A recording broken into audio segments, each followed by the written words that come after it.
Γεια σας φίλοι, συνάνθρωποι. Καλώς ορίσατε εσείς και στο πρώτο επεισόδιο του SciCast.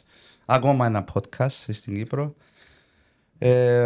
Τώρα ο σκοπός και ο λόγος που κάνω το podcast παρακολουθάτε με αρκετά χρόνια με τα κοινωνικά θέματα που ασχολούμαι και με τα ζώα που τα αγαπώ. Και οι λόγοι που το κάνω είναι δύο συγκεκριμένοι. Ένας είναι κοινωνικός ο λόγος, γιατί εντάξει, νομίζω ότι πρέπει να είμαστε πυρηνικοί επιστήμονες να καταλάβουμε ότι στον τόπο μας, στον πανέμορφο μας τον τόπο, στην Κύπρο, κάτι δεν πάει καλά. Κάτι δεν πάει καθόλου καλά. Ακούτε με και εμένα πολλές καιρό που εκφράζω την άποψη μου πάνω σε διάφορα θέματα. Όμως και μετά από την προτροπή διαφόρων φίλων, συνεργατών, είπαμε να το πάρουμε σε έναν άλλο επίπεδο και να κάνουμε κάποιες συζητήσεις οι οποίες είτε είναι επίκαιρες, είτε είναι για γερά στομάχια, είτε είναι κάποιες πικρές αλήθειες οι οποίες δεν προβάλλονται στα παραδοσιακά μέσα μαζικής ενημέρωσης. Ο προσωπικός λόγος που το κάνω τώρα, εντάξει, κοιτάξτε, σαν Αβραάμ, είμαι ένας νέος άνθρωπος, μεγάλωσα στην Κύπρο τη δεκαετία του 90, πιστεύω προσωπικά πως είμαι μέρος της πιο τυχερής γενιάς στην ανθρωπότητα, μπορώ να το πω το πράγμα, γιατί μεγάλωσα στην Κύπρο τη δεκαετία του 90. Δηλαδή, όσοι μεγάλωσαν τη δεκαετία μπορούν να καταλάβουν το πώς ζήσαμε εμείς την παιδική μας ηλικία. Ένας παράδεισος επιτυχής. Και προσωπικά είδα μέσα σε 20 χρόνια, 2 δεκαετίες, τόσο παραδείσος να γίνεται μια κόλαση που με έχετε ακούσει πολλές φορές να το λέω ότι είναι απαράδεκτο για μένα, λόγω του ότι δημογραφικά είμαστε ένα μεγάλο χωρκό της Αγγλίας και δεν κουμαντάρουμε τίποτε. Τώρα σε το podcast τι θα δείτε, ο σκοπός είναι να ανιχνεύσουμε διάφορα προβλήματα της κοινωνίας μας, να τα αναλύσουμε, γιατί το πρώτο στάδιο να επιλύσεις ένα πρόβλημα είναι πρώτα απ' όλα να το κατανοήσεις και να το καταλάβεις. Όταν το καταλάβεις, μπορείς να διαγράψεις και το επόμενο βήμα, το πώς θα βρεις τις λύσεις για να βρεις τις λύσεις στα προβλήματα. Άρα ουσιαστικά θα προβάλλουμε πάρα πολλά θέματα κοινωνικά, τα οποία θα αναλύσουμε με ειδικούς που γνωρίζουν το στοιχείο, είτε αφορά πολιτική, οικονομία, κοινωνία και τα πάντα, και θα προσπαθήσουμε όσο μπορούμε να βγάλουμε τις λύσεις σε τα προβλήματα. Επίσης, το άλλος λόγος που ενίσχυεται είναι για να δίνετε βήμα σε άτομα, σε φωνές εκεί έξω, τους οποίους δεν δίνεται το βήμα. Είτε αρνούνται κάποιοι να τους δώσουν το βήμα, να πούν τη δική τους την ιστορία, τη δική τους την εμπειρία. Και ποδαρικός σήμερα κάνουμε ακριβώς μια τέτοια περίπτωση. Μπορώ να πω ότι είχαμε τον καλεσμένο, με την καλεσμένη μου σήμερα μια πρώτη συνάντηση χθες, που οφείλω να ομολογήσω ότι που άκουσα ήταν πάρα πολλά σοκαριστικά. Αγγίζουν τα όρια ενός θρίλερ, αν θέλετε να το βάλω στο πλαίσιο. Πραγματικά δυσκολεύτηκα να ετοιμαστώ για το πρώτο επεισόδιο σήμερα. Όμως πιστεύω ότι να το πάρουμε με μια συνοχή και με μια γραμμή, γιατί εντάξει, σίγουρα σήμερα δεν θα μπορούμε να εξαντλήσουμε την ιστορία αυτής της γυναίκας. Όμως θα προσπαθήσουμε να δώσουμε έμφαση στα τελευταία γεγονότα και με ορίζοντα πιο κάτω να συνδέσουμε και τη ζωή της παρακάτω. Αλλά σήμερα θα μείνουμε σε έναν κομμάτι πάρα πολύ σοκαριστικό για μένα, να σας το πω αλήθεια, γιατί όπως σας το λέω ήταν δύσκολο για μένα να ετοιμαστώ. Δεν θα το τραβήσω άλλον. Έχουμε μαζί μας μια γυναίκα και να σου πω, Γεωργία, νομίζω να κάνεις το introduction που μόνοι σου, να μας πεις ποια είσαι. Νομίζω ότι πρέπει να γίνω γνωστή με την ιδιότητα με την οποία έγινε γνωστή, δηλαδή ως λοχαγός, Γεωργία Πενταρά Σταύρου. Λοχαγός. Λοχαγός που? Στην Εθνική Φρουρά. Στην Εθνική Φρουρά. Σπουδές από ό,τι μου είπες, είσαι νομικός. Τελείωσα τη Στρατιωτική Σχολή Αξιωματικών Σωμάτων το 2004, παράλληλα με τη νομική στο Αριστοτέλειο Πανεπιστήμιο. Δύο σπουδές παράλληλα. Ναι, ήμουν η πρώτη Κύπρια αξιωματικός απόφοιτος σχολής αξιωματικών σωμάτων. Και υπηρετώ στην Εθνική Φρουρά από το 2004. Από 20 χρόνια. 20 χρόνια, ναι. Στέλεχος της Εθνικής Φρουράς. Ωραία. Οι αρμοδιότητες σου πού ακριβώς είσαι? Οι τελευταίες μου αρμοδιότητες ήταν στην 6η Μηχανοκίνητη Ταξιαρχία Πεζικού. Στο 4ο επιτελικό γραφείο, έχει σχέση με τη διοικητική μέρημνα, με στρατιωτικά θέματα. Δεν έχουν τόση σημασία τα καθήκοντά μου στο παρόν στάδιο. Ωραία, τώρα λοιπόν, Γεωργία μου, είπαμε πολλά πράγματα χτες, η πρώτη μας συνάντηση. Θέλω να ξεκινήσουμε από το περιστατικό, είναι μεγάλη ιστορία όπως το είπα και προηγουμένως. Θέλω όμως να ξεκινήσουμε με περιστατικό που γίνηκε 18 Σεπτεμβρίου στην ψυχιατρική κλινική του Γενικού Νοσοκομείου Λεμεσού. Θέλω να μου πεις, να μας πεις, ίσως που να δουν το συγκεκριμένο βίντεο, τι έγινε εκείνο το βράδυ, εκείνη τη μέρα. Εκείνη τη μέρα το πρωί, νιώθοντας σαν μητέρα πρωτίστως και μετά σαν γυναίκα. Σχεδόν καθόλου σαν λοχαγός ότι... Έχεις και ένα γιο, συγγνώμη. Έχω ένα γιο 13 χρονών, ο Ανδρέας μου. Ευχαριστώ πάρα πολύ. Ότι βρίσκομαι στα πρώτερα νευρικού κλονισμού. Προσήλθα στις πρώτες βοήθειες του Γενικού Νοσοκομείου Λευκωσίας, όπου ζήτησα να νοσηλευτώ στην ψυχιατρική κλινική του Νοσοκομείου Λευκωσίας. Οικειοθελώς. Οικειοθελώς βεβαίως, γιατί ένιωσα ίδια ότι το γεγονός το εξηγήσουμε αργότερα. Δυστυχώς έτυχα πολύ άσχημης αντιμετώπισης στο Γενικό Νοσοκομείο Λευκωσίας, όπου εντελώς παράνομα έχω ηχογραφήσει την επικαθήκοντη ιατρό, την κυρία Μπέλα, να λέει ότι η ψυχιατρική κλινική Λευκωσίας και το ψυχιατρίο Θαλάσσης είναι fully booked, δηλαδή δεν υπάρχει κανένα κενό κρεβάτι. Οπότε η αμέσως επόμενη επιλογή μας ήταν η Λεμεσός. Μου πήρε τουλάχιστον άλλες 3 ώρες από εκείνη την ώρα να καταφέρουμε να βρούμε ασθενοφόρο για να μεταφέρει στη Λεμεσό. Δεν μπορούσε να σε πάρει κάποιος, πρέπει να πάει με ένα ασθενοφόρο. Ναι, πρέπει, είναι κανονισμοί εσωτερικοί αυτοί του Υπουργείου Υγείας, έπρεπε να μεταφερθούν με ασθενοφόρο. Όπως και έγινε. Έκανα κανονικά εισαγωγή στην ψυχιατρική κλινική του νοσοκομείου Λεμεσού και περί τις 10 η ώρα και ενώ κοιμόμουν. Άρα έκαμες, να το πω, κανονικά εισαγωγή. Μπράβο, στο Γενικό Νοσοκομείο μετά που σε πήραμε. Στην ψυχιατρική κλινική του Γενικού Νοσοκομείου Λεμεσού. Έχει σημασία η ψυχιατρική κλινική. Ναι. Δεν εξετάστηκα από ψυχίατρο καθόλου. Απλά έκανα εισαγωγή, μου δώσαν δωμάτιο, κρεβάτι. Και τι άλλο. Και σε κάποια φάση και ένα βάλιο. Σε κάποια φάση γύρω στις 10 η ώρα με πήρε ο ύπνος. Από τον ύπνο με ξύπνησε 2 αστυνομικοί οι οποίοι με πέταξαν κάτω από το κρεβάτι. Με ξυλοκόπησαν. Χωρίς ένταλμα σύλληψης, εξού και ο ξυλοδαρμός. Και μετά η καταγγελία για σεξουαλική κακοποίηση στην αστυνομία Κύπρου. Από την αστυνομία Κύπρου. Έκανες εσύ καταγγελία. Ναι. Για σεξουαλική κακοποίηση. Και δικάστηκα μάλιστα ιατροδικαστικός από τον κύριο Νικόλα Χαραλάμπου στον ιατροδικαστή. Ο οποίος βρήκε ευρήματα. Σε κάθε περίπτωση, για να πάμε πίσω που ήμασταν.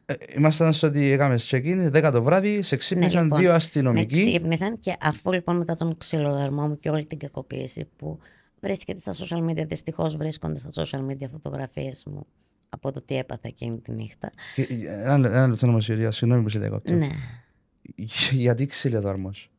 Γιατί ξυλοδαρμός. Γιατί όταν αντιλήφθηκα ότι τα κοπέλια δεν έχουν διάταγμα σύλληψης, είπα εδώ θα γίνει της πουτάνας.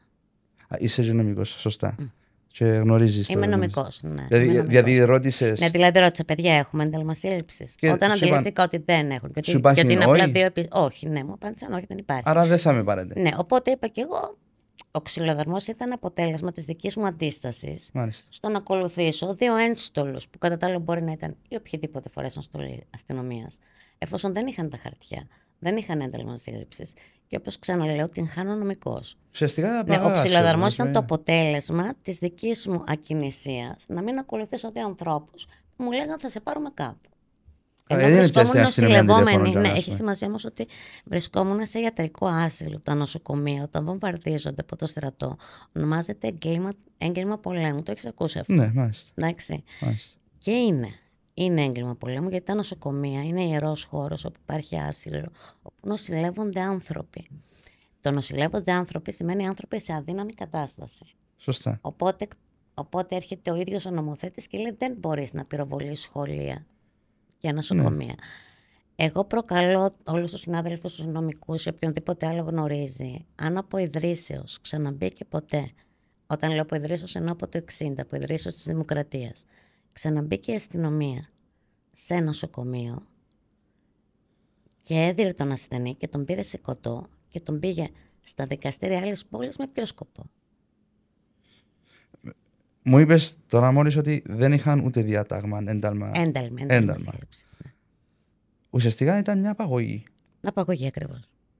Άμα θέλουμε να πάρουμε η δεύτερη της Δημοκρατίας, ναι. Ωραία. Και πιάσας σε που είχαμε. Αντιστάθηκες επειδή ουσιαστικά δεν... Καταφέρανε, με ρίξανε σε ένα περιπολικό Ναι. και οδηγήσαμε και φτάσαμε στα δικαστήρια της Λευκωσίας. Να κάνετε τι στα δικαστήρια, τι ώρα? Πρέπει να ήταν μετά τις 12 σίγουρα. Μετά τα μεσάνυχτα. Ναι. Και μείναμε οπωσδήποτε 1-2 εκεί πέρα. Οπωσδήποτε 1-2. Και τι έκανατε στο δικαστήριο? Σε αυτό το 2 προφανώς κάτι περιμέναμε. Είδα μια δικαστήνα να κάνει την εμφάνιση. Δεν θέλω να πω το όνομά της σε αυτή τη φάση. Είδα μια δικαστήνα να κάνει την εμφάνιση. Πάντως, μετά από εκείνο το 2ωρο, εξασφαλίστηκε διάταγμα υποχρεωτικής νοσηλείας μου. Πού? Εξασφαλίστηκε ένταλμα. Διάταγμα υποχρεωτικής νοσηλείας μου. Πού? Στην Αθαλάσσα. Στην Αθαλάσσα. Δηλαδή, ένα λεπτό. Ήρθανε στη Λεμεσό. Επίσης και ο Θελός να είναι νοσηλευτής. Και ήσουν στην ψυχιατρική κλινική του Γενικού Νοσοκομείου. Άρα ήδη νοσηλεύεσουν. Ναι, με λίγα λόγια. Και τώρα λες μου ότι ήταν η ώρα 10. Μόλις με είχε πάρει ο ύπνος, πρέπει να το αναφέρεις. Ναι, μόλις σε πήρε ο ύπνος η ώρα 10 το βράδυ, ενώ ήσουν υπό οικειοθελήν είχε κρεβάτι κανονικά, ναι, και τα λοιπά. Όλα ήταν να σε πάρουν σε υποχρεωτική νοσηλεία με διάταγμα από το δικαστήριο 12 τα μεσάνυχτα στην Αθαλάσσα. Γιατί? Πολύ ωραίο ερώτημα. Λοιπόν. Καταλαβαίνεις τώρα γιατί κάνω το ερώτημα? Ναι. Αυτό που ακούτε είναι το τελευταίο κομμάτι. Είναι η τελευταία πλευρά, αν μπορώ να το θέσω έτσι. Ενός εκβιασμού που υφίσταμε από 2/5 από τον Βασίλη Πάλμα, τον Υπουργό Άμυνας. Από εκβιασμό. Ναι, εκβιασμό. Η λέξη είναι ξεκάθαρη, εκβιασμό από τον Υπουργό Άμυνας από τις 2/5. Ο εκβιασμός αυτός στην πορεία του πήρε μορφές τις οποίες το δικό μου το μυαλό δεν μπορούσε να συλλάβει πραγματικά. Η τελευταία του έκφραση ήταν αυτό. Αλλά εγώ θα σε προσκαλούσα να μου κάνεις μια άλλη ερώτηση. Γιατί έφτασε μια λοχαγό 42 χρονών να ζητάει βοήθεια ψυχιατρική?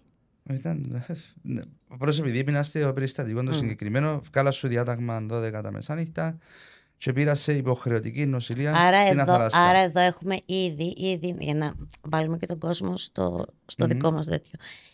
Άρα έπρεπε πάσα θυσία να πληγεί η δική μου αξιοπιστία εκείνη τη μέρα. Δηλαδή, ναι, αυτό μου έλεγες, ότι γίνεται μια προσπάθεια δολοφονίας του χαρακτήρα σου. Ναι, και δεν είναι τωρινή, για όνομα του Θεού. Ωραία. Μου είπες χτες περίπου 6 μήνες όταν ήταν η... Έχει τουλάχιστον 10 χρόνια, όχι 6 μήνες. Ναι, είπαμε να μείνουμε στο τελευταίο όταν έθεσες την παρέτηση σου. Ναι. 14 Απριλίου, αν θυμάμαι σωστά. Μου είπες γραπτός, μου έχεις στείλει την επιστολή. Οτιδήποτε φωτογραφίες και πλάνα και επιστολές. Θα ήθελα να πεις εδώ πως το οτιδήποτε λέμε έχεις γραπτό τεκμήριο μπροστά σου. Δηλαδή, για οτιδήποτε πω.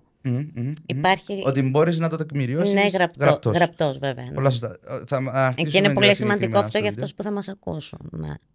Πολλά σωστά. Γιατί όπως πολλά σωστά το είπες, μπορεί οποιοδήποτε να ισχυρίζεται το οτιδήποτε. Φυσικότατα ότι οποιοδήποτε θα δίνεται το βήμα εδώ αποκλειστικά οι απόψεις του και τα λεγόμενα του είναι δική του ιδιοκτησία.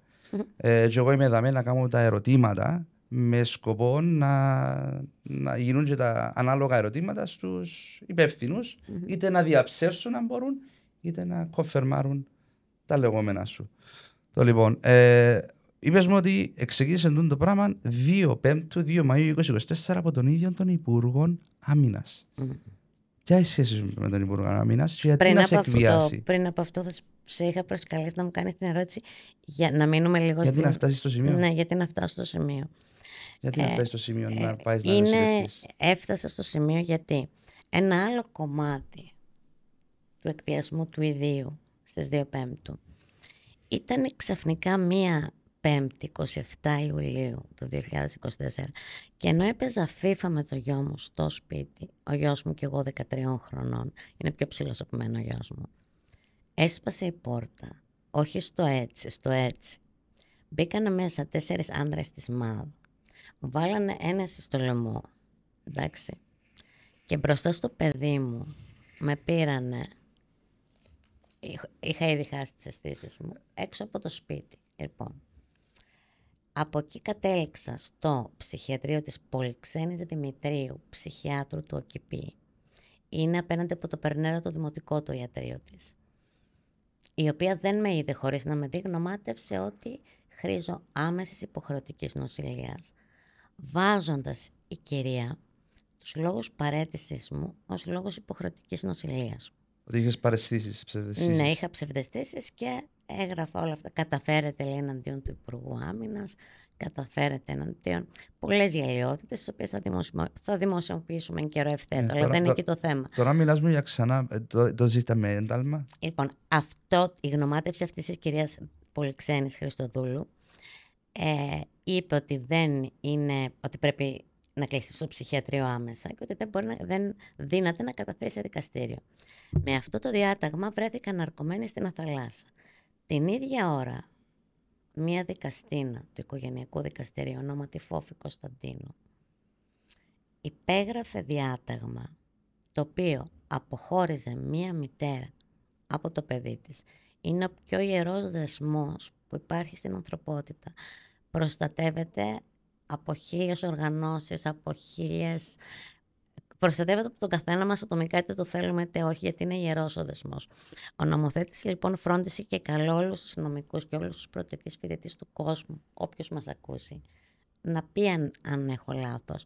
Εάν μπορεί κανένας δικαστής να κλείσει τη μάνα με υποχρεωτική νοσηλεία στο δικαστήριο και το αμέσως επόμενο λεπτό άλλη δικαστής, άλλο δικαστήριο, να της πάρει το παιδί. Αβράμι, ξέρεις ότι για να βγει το διάταγμα που με απομάκρυνε από το παιδί μου, απαιτούσε 10 φορές την υπογραφή μου. Δηλαδή ο νομοθέτης φρόντισε έτσι ώστε όταν απομακρύνουμε το παιδί από τη μάνα, η μάνα είναι ενήμερη γι' αυτό με κάθε τρόπο, εντάξει. Μουγγί να είναι, θα το εξηγήσουμε με νοηματική που λέει ο λόγος, και υπογράφει συνέχεια. Και αυτό το διάταγμα... Αν δεν είσαι σε θέση να αντιληφθείς όμως, αν δεν είσαι σε θέση να αντιληφθείς... Περιμένει να έρθει σε θέση να αντιληφθείς για να σε χωρίσει. Άρα δεν μπορεί να σου... Δεν μπορεί, ναι. Δεν μπορεί να εκδώσει διάταγμα κυδαιμονίας. Και αυτή τη στιγμή, ακριβώς, ναι, με έχουν από 27 Ιουλίου η κυρία Φόφη απομακρύνει από το παιδί μου, το οποίο, ναι, μένει με τον παππού του. Ένα λεπτό, Γιώργια μου, επειδή προσπεράσαμε το λίγο πάλι τώρα. Είπαμε, γίνει η απαγωγή 18 του Σεπτέμβρη και τώρα πιάμε 27 του Ιούλη, είπαμε. 27 Ιουλίου που σπάσαν την πόρτα 4 μαδίδες του διαμερίσματος στο σπίτι. Σκεφτείτε πόσο σημαντικό ήταν να κυρωθεί ο λόγος μου που σε λιγότερο από ένα μήνα έκανα 2 υποχρεωτικές νοσηλείες στην Αθαλάσσα. Το φαντάζεσαι αυτό? Ποιο φορές που πήγες? Ναι, σε λιγότερο από μήνα. 2 υποχρεωτικές νοσηλείες. Ναι, ήταν τη μια που μπήκα. Ναι, αλλά ένα λεπτό.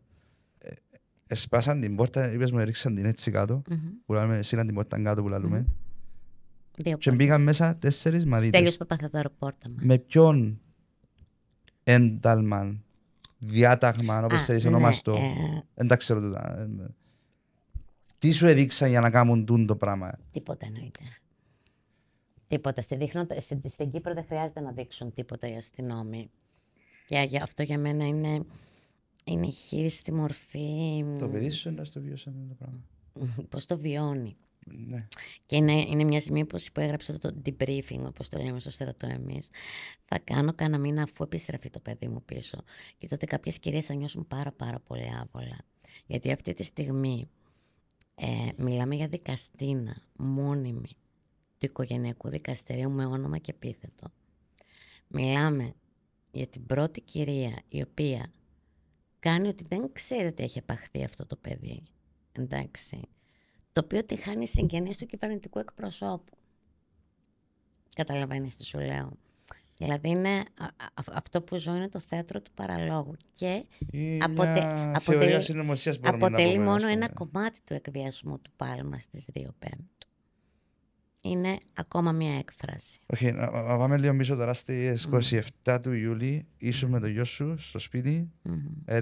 Ήταν η πρώτη φορά που νοσηλεύτηκες στην Αθαλάσσα. Ναι. Για τους λόγους παρέτησης μου κιόλας. Ναι. Και τούτα που γίνηκαν μετά τις 14 Απρίλη, όταν υπέβαλες γραπτό στην παρέτηση σου, την οποία μας έστειλες. Μένει μέχρι σήμερα αναπάντητη, έτσι. Που είναι μέχρι σήμερα αναπάντητη. Αναπάντητη, βέβαια. Ναι. Και γιατί να είναι αναπάντητη? Γιατί όταν ο διοικούμενος υποβάλλει στη διοίκηση μια αναφορά, οτιδήποτε διοικητική αναφορά, υπάρχει συγκεκριμένο όριο, συγκεκριμένο χρονικό πλαίσιο, μέσα στο οποίο η διοίκηση είναι υποχρεωμένη να απαντήσει. Εάν παρέλθει αυτό το πλαίσιο, υπάρχουν οι παραπέρα ενέργειες που μπορεί να κάνει ο διοικούμενος, να απευθυνθεί στο ανώτερο κλιμάκιο κτλ. Στη δική μου περίπτωση η απάντηση ήρθε με έναν πολύ περίεργο τρόπο.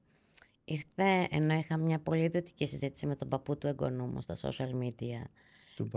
Τον παππού του εγγονού μου, τον πατέρα μου δηλαδή. Τον παππού του γιού μου, τον πατέρα μου. Μπερδεύομαι.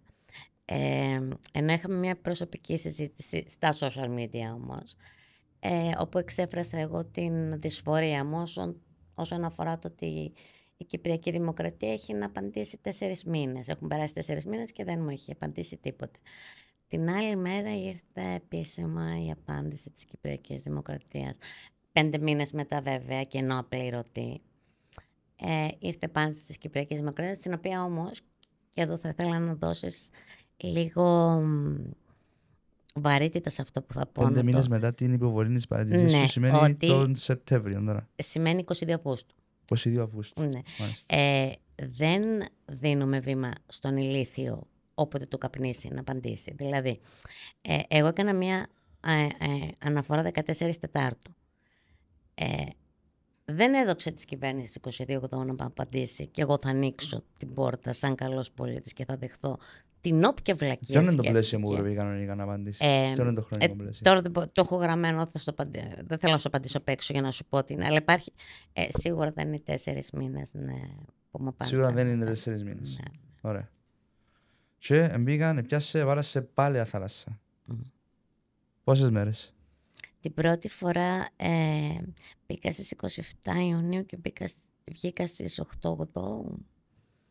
Άρα 10 μέρες, 15 μέρες. Ναι, 13 μέρες περίπου, αν δεν θυμάμαι σωστά. Και όλες είναι 15 μέρες. Ναι, περίμενα όμως πρέπει εδώ να σημειώσουμε ότι βγαίνοντας στις 8 Οκτώβρου, εγώ βγήκα από την θάλασσα και έτρεξα να πάω στο παιδί μου. Ναι. Ανταυτού μπήκα σε ένα άδειο σπίτι. Έπρεπε να πληρώσω 1.600 ευρώ το Underworld, έτσι θα το πω, για να πάρω μια φωτογραφία του διατάγματος. Γιατί η κυρία διατάγματος της κυδαιμονίας του παιδιού σου. Ναι. Σου έχω δώσει. Ποιος πήρε την κυδαιμονία? Σου έχω δώσει, ο πατέρας μου. Σου έχω δώσει το επίσημο που μου έστειλε η Κυπριακή Δημοκρατία, το οποίο είναι γεμάτο τύπεξ. Λες και απευθύνεται σε κανένα γίδι. Ναι, το επίσημο που μου έστειλε η Δημοκρατία είναι γεμάτο τύπεξ.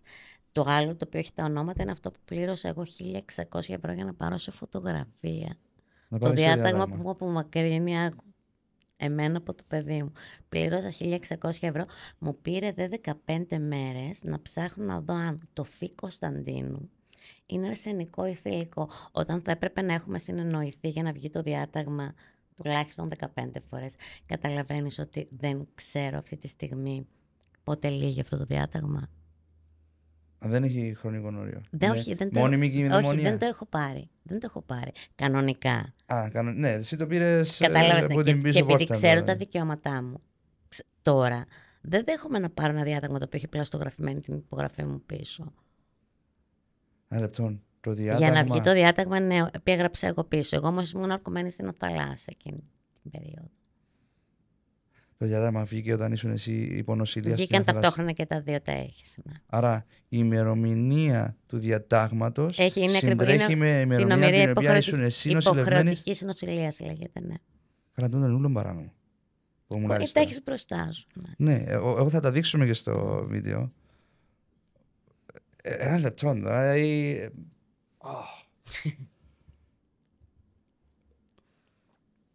Είπα το πολλές φορές εγώ.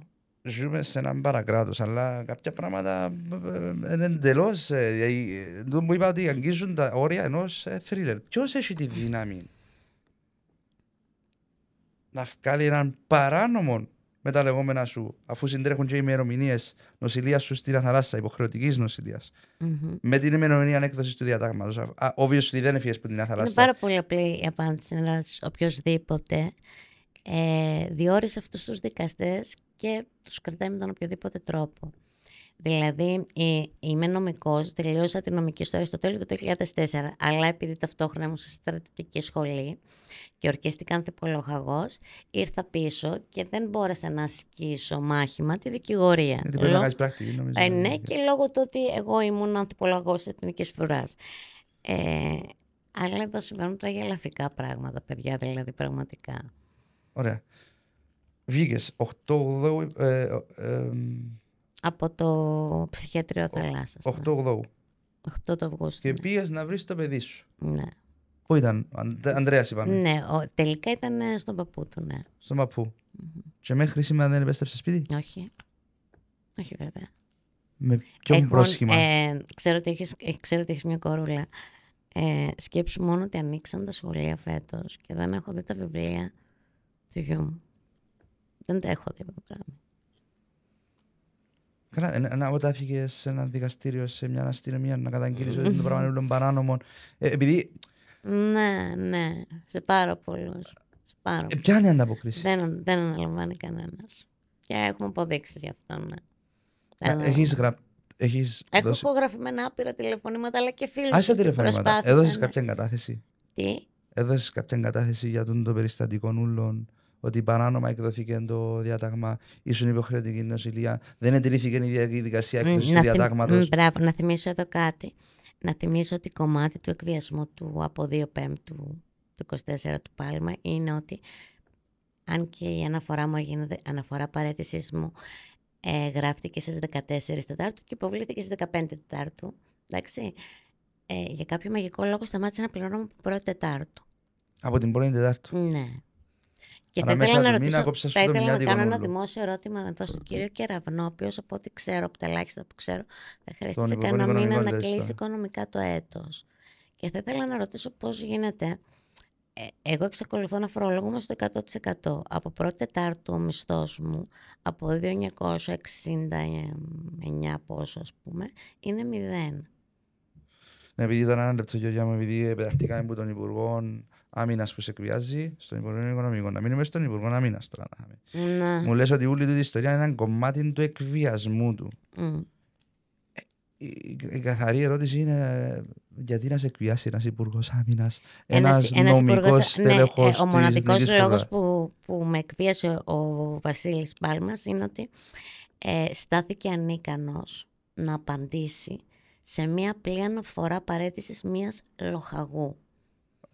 Υπενθυμίζω το βαθμό μου, υπενθυμίζω ότι είμαι λοχαγός. Αλλά την ευθύνη να απαντήσεις στην παραίτηση σου την έχει ο Υπουργός.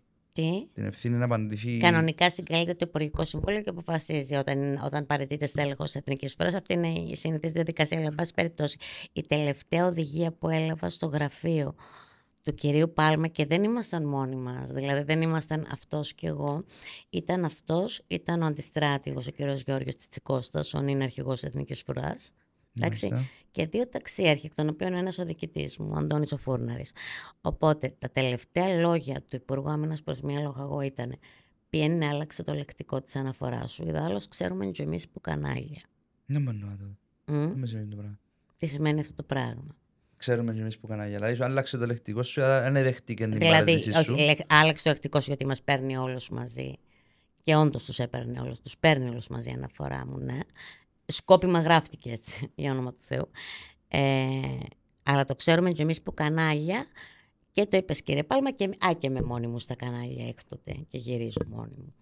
Σε βάλει κανένας αυτήν όμως. Όχι, αυτοί βάζουν, ο ίδιος δεν εμφανίζεται πουθενά να πει την άποψη. Σε κανάλι μπίες, δέχτηκαν να σου προβάλλουν. Όχι βέβαια. Αυτόν λέω. Όχι βέβαια, ούτε κανάλι, ούτε εφημερίδες. Και ξέρεις τι, Αβράμι, αυτό είναι υπερβολικά ενδιαφέρον θέμα. Είναι ότι, πρόσεξε, από το 1960 δεν έχει κατηγορήσει εν ενεργεία λοχαγός την αστυνομία για σεξουαλική κακοποίηση και δεν υπήρξε ένας ρεπόρτερ να το καλύψει. Το ακούς αυτό, δηλαδή, ακούς πόσο σοβαρό είναι αυτό το πράγμα. Έχω και εγώ το θέμα μου με τα μέσα μαζικής ενημέρωσης. Δηλαδή είναι η απουσία, κοίταξε, είναι εκεί που τους έχουν ράψει τα στόματα. Κλειστά τα στόματα. Ωραία. Για να πιάμε να με χαθούμε λίγο με την χρονολογική σειρά. Τώρα λοιπόν, κομμάτι του επικοινωνισμού σου, πήγες να βρεις το παιδί σου, ακόμη μέχρι σήμερα δεν επέστρεψε το παιδί σου στο σπίτι. Δεν έχω ιδέα πότε λέγει το διάταγμα. Η κυρία Φόφη Κωνσταντίνου. Γιατί έχει χρονική περίοδο. Στέλνει κάποιους επιδότες, ζητάει κάτι αιτήματα θεραπείας, κάτι πράγματα τα οποία είναι αδιανόητα σε μένα και τα οποία δεν αγγίζω εννοείται. Δεν ξέρω τι στέλνει. Αντιλαμβάνεσαι, Αβράμι, ότι από μια δικαστήνα η οποία παρανόμησε, πρόσεξε, και πάτησε πάνω στον πιο ιερό δεσμό που υπάρχει. Ο δεσμός μάνας παιδιού είναι ο πιο ιερός δεσμός που υπάρχει, εντάξει. Και πάτησε κυριολεκτικά με τα άρβιλα που δεν δικαιούται καν να τα φοράει. Αν στον πέλα, εντάξει, τόσες εφέσεις εκκρεμούν πάνω της. είναι ελεύθερη αυτή τη στιγμή και εγώ δεν έχω το παιδί μου παράνομα. Δηλαδή δεν ετηρήθηκε η διαδικασία εκτός του διατάγματος, όπως είπαμε πριν. Ναι, δηλαδή για το όνομα δεν μπορούμε να. Πάρα πολλοί με έχουν κατηγορήσει και ιδιωτικά και δημόσια ότι το αίτημά μου είναι παράλογο, γιατί. Και αναλαμβάνω πλήρη την ευθύνη αυτό που θα πω τώρα, γιατί έχω δεχτεί και πολλά hate messages στο Messenger για αυτό το θέμα. Ότι χρησιμοποιώ το παιδί μου για να περάσω κάποιο πολιτικό μήνυμα ή κάποιο ηθικό μήνυμα. Όχι, δεν είναι έτσι. Η αλήθεια, ξέρεις ποια είναι, Αβραάμ, είναι ότι με πήραν από το παιδί μου, με ένεση στο λαιμό, εντάξει, με σύρανε στο πάτωμα. Οπότε το θεωρώ θέμα αρχής ότι θα μου επιστρέψουν το παιδί μου αυτοί που το πήρανε με τιμές, εντάξει. Δεν είναι καθόλου προσωπικό το θέμα, είναι απλά για να δείξουμε ότι σε αυτό το παιδί, ότι δεν θα μπουκάρει η αστυνομία μεθαύριο, θα σπάσει κανένα στην πόρτα του.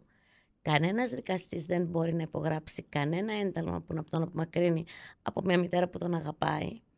Γιατί ο νομοθέτης φρόντισε να μας πει ότι οι λόγοι που μπορείς να απομακρύνεις ένα πόδι από τη μητέρα του είναι πολύ, πολύ συγκεκριμένοι. Και πολύ ρητοί, δεν μπορείς να κάνεις λάθος. Και δεν ήταν κανένας από αυτούς τους λόγους. Είπες μου ότι είδες το συγκεκριμένο το διάταγμα. Είδα το αποτέλεσμα του διατάγματος, δεν έχω δει το ίδιο το διάταγμα. Ναι, είναι μια φωτογραφία του διατάγματος, ναι. Το ίδιο το διάταγμα, όχι, δεν το έχω δει.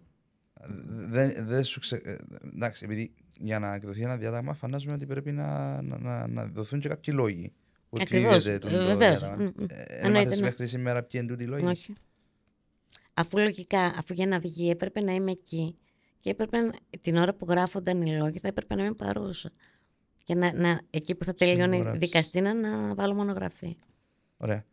Λοιπόν, 2 φορές ως τώρα. Απλά εδώ να βάλουμε ένα αστεράκι ότι ο κύριος Παπαθοδόρου και ο κύριος Αρναούτης ήταν και είναι απόλυτα ενήμεροι για την κάθε τροπή αυτής της και λεπτομέρεια αυτής της υπόθεσης. Όλων αυτών των υποθέσεων, μάλλον. Παπαθοδόρου, ο πρώην. Ο πρώην και ο νυν. Και ο νυν. Είναι και 2 ενημερωμένοι για την περίπτωση. Ενημερωμένοι που ποιον? Δεν ξέρω. Το λοιπόν, 2 περιπτώσεις ήταν ο οξυδοδαμός, είπες μου και είσαι σεξουαλική κακοποίηση. Εσύ, πιάμε λίγο χρονολογικά. Τον Αύγουστο που ήταν που κάρανε, σπάσαν την πόρτα, έφυγες που την θάλασσα. Επίεσαι, κάμες κάποια καταγγελία για αυτό το πράγμα? Επίσης είσαι στο εξηγήσεις κάτι? Όχι. Δεν πρόκειται ποτέ να αποταθώ στο δικαστικό νομικό σύστημα της Κύπρου. Δηλαδή, ούσα νομικός και γνωρίζοντας τα νομικά, δεν θα έκανα ποτέ την ηλιθιότητα όταν έχουμε το barrier του εγκαιλοσαβείου, όπως μου αρέσει να το λέω εγώ, δηλαδή του Γενικού Εισαγγελέα και του βοηθού του Γενικού Εισαγγελέα, δεν θα έμπαινα ποτέ μου, δεν θα διεκδικούσα τίποτα σε. Δεν απευθύνθηκες σε αυτούς? Σε δικαστήριο, όχι ποτέ. Ωραία. Δηλαδή θα ήταν το θεωρώ. Άρα πώς να βρεις το πραγματικά, Αβράμη, να σου πω, ναι, το θεωρώ ηλίθιο να μπω, να σου διαλύσω το σπίτι, εντάξει, να σου ληστέψω ό,τι έχεις και δεν έχεις, και somehow η διαδικασία να λέω ότι εσύ πρέπει να έρθεις σε μένα, να κάνεις αναφορά παραπάνω. Εγώ, πρόσεξε, να έρθω να σου διαλύσω το σπίτι. Και somehow η διαδικασία να είναι να έρθεις εσύ σε μένα να υποβάλεις παράπονο. Αυτό εμένα προσβάλλει την νοημοσύνη μου, ξέρεις. Δηλαδή το να πάω Εγώ το βλέπω ότι εγώ το να πάω στο οικογενειακό δικαστήριο, πρόσεξε, και να ζητήσω από τη Φόφη. Ο ίδιος, αυτό που συνέβη είναι τόσο. Είναι όταν δώσω τη δημοσιότητα που θέλω στο χωρισμό. Το aftermath, το debriefing το δικό μου θα γίνει αφού πάρω το παιδί κανένα μήνα μετά, που θα μπορέσω να μετρήσω τις απώλειες που πέφτει ο καθένας, έτσι, γιατί κάθε μέρα που περνάει είναι μια απώλεια για το παιδί, είναι μια απώλεια για μένα. Μίλησες με τον γιο σου σωστά? Τον βλέπω και μιλάω κάθε μέρα μαζί του. Σήμερα να είναι η μόνη μέρα που δεν μπορούσα να τον δω, ας πούμε. Ναι, πάω στο πάρκο έξω από το πατρικό μου και βρισκόμαστε. Άρα τον βλέπεις σε προσωπικό επίπεδο? Ναι, στο πάρκο. Και να μου είσαι ο γιος σου. Περιμένει να δει ποιος έχει δίκιο. Να δει ποιος έχει δίκιο. Ναι, να δει. Ήτανε όντως σωστό αυτό που συνέβη, που μπήκανε μέσα 4 άντρες. Μας πάσανε όλο το σπίτι. Πήραν τη μάνα μου, της βάλανε ένα στο λαιμό και την πήρανε σερνάμενη έξω. Και από τότε δεν με ξαναφήσανε να μπω στο σπίτι μου. Περιμένει. Περιμένει να δει Περιμένει ποιος... την κάθε ώρα, βέβαια. Ναι, άρα με λίγα λαλίσμα ότι θέλει να αποδοθεί κάποια δικαιοσύνη. Αν εσύ όμως η ίδια δεν αποτάθηκες σε οποιαδήποτε αρχή, και όπως μου το εξήγησες, κάνει μια λογική του μου. Να έρθω εγώ τώρα να σε κλέψω εσένα, να έρθεις σε μένα να μου κάνεις παράπονο γυαλό μου. Okay. Αλλά πώς είναι να βρεις το δίκαιο σου. Πώς είναι να βρεις το δίκαιο σου. Το δίκαιο μου θα το βρω είναι... άρχισα να μιλάω για κάτι άλλο. Άρχισα να προσπαθήσω να δώσω λίγη έμφαση στις αρχές.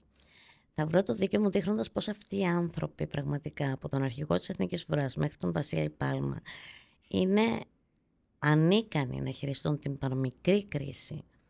Είναι ανίκανοι να απαντήσουν στην απλή αναφορά μιας λοχαγού. Παρέτηση μιας λοχαγού. Σκέψου να συνέβαινε κάτι σοβαρό τώρα, αλήθεια. Αλήθεια. Διάβασε την αναφορά παρέτηση. Ναι. Ναι. Όμως τώρα, αν μπούμε σε αυτό το θέμα. Αν μπούμε σε αυτό το θέμα. Δεν θα τελειώσουμε μεθαύριο. Ποτέ. Ναι, ποτέ. Σε μια άλλη φάση σίγουρα. Απλώς θέλω να μείνουμε τώρα στην εμπειρία τούτη, τη συγκεκριμένη, και την απαγωγή, την παράνομη και το δράμα. Όχι μόνο το δικό σου. Τώρα θέλω να πει πάλι στο γιο σου. Περιμένει λαρισμό γιο σου. Περιμένει καθημερινά τι σου λέει. Ας πούμε, αντιλαμβάνομαι και εγώ. Η ερώτηση είναι πότε θα γυρίσω. Σε ρωτάει, θέλει να έρθει σπίτι με. Εννοείται. Πότε θα γυρίσω. Περιμένω κι εγώ, του λέω. Κάθε μέρα περιμένω. Του εξήγησα εννοείται τους λόγους γιατί το κάνω. Του εξήγησα τους λόγους που δεν θα είμαι καλά να επιστρέψει από την πίσω πόρτα. Η λεγόμενη πίσω πόρτα είναι να τον φέρουν από την πίσω πόρτα, σαν να μην έγινε τίποτα, κατάλαβες. Σαν να μην έγινε τίποτα από όλα αυτά και εγώ τον δεχτώ. Η πίσω πόρτα είναι να μην τον φέρουν η Κυπριακή Δημοκρατία. Ποια είναι η διαδικασία που θέλεις εσύ να επιστρέψει? Η διαδικασία ήταν να μπει στο Προεδρικό και να με τον φέρει ο ίδιος ο Χριστοδουλίδης. Μα γιατί? Γιατί το έγκλημα είναι υπογραμμένο από τη Φόφη Κωνσταντίνου. Η Φόφη Κωνσταντίνου το οικογενειακό δικαστήριο. Μάλιστα. Το δικαστήριο υπάγεται εκεί. Στο Προεδρικό. Υπάγεται στο Γενικό Εισαγγελέα. Ναι. Είναι υπογραμμένο από τους θεσμούς του κράτους. Ωραία. Για μένα είναι υπογραμμένο όμως που το... Οι θεσμοί του κράτους είναι ο πρόεδρός μου. Είναι απλό. Διορίζει το θεσμό. Αλλά από ό,τι βλέπεις, ο καθένας λειτουργεί αυτόβουλα. Ο καθένας κάνει ό,τι θέλει. Ο καθένας κάτι θέλει. Ωραία. Οπότε γι' αυτό λοιπόν σε κάποια φάση απελπισμένη ένιωσα την ανάγκη να αναμίξω την πρώτη κυρία. Η οποία όταν άνοιξε το bio της έλεγε Mother of Four. Και λέω εδώ είμαστε, γιατί ως Mother of Four θα μπορέσει να καταλάβει όλο αυτό το turbulence που συμβαίνει μέσα μου και θα με βοηθήσει. Εκεί ήταν η πλήρης γελιοποίηση πραγματικά. Ζήσες βοήθεια μου την πρώην κυρία τώρα? Ναι, βέβαια. Πώς έκανες την επικοινωνία? Μέσω X. Μέσω του X. Έστειλες κάποιο μήνυμα? Και προσωπικό μήνυμα εννοείται και δημόσιο. Η απάντηση πάμε Τρόδος. Πάμε Τρόδος. Εσύ... Hashtag πάμε Τρόδος. Από κάμενο φεστιβάλ.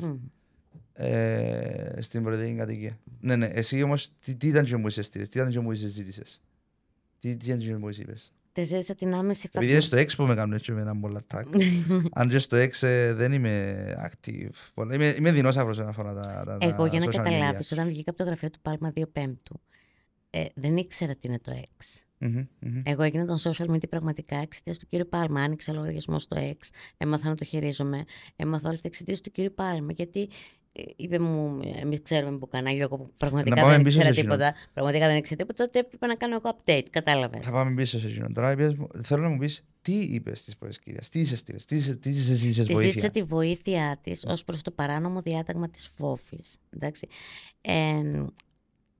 Επιστήοντας την προσοχή στο ότι στην παρανομία και στη διαφθορά που κρύβει όλο αυτό τα δύο διατάγματα, δηλαδή το υποχρεωτικής νοσηλείας πίσω από το προσωρινής αφαίρεσης της κυδαιμονίας του γιού μου.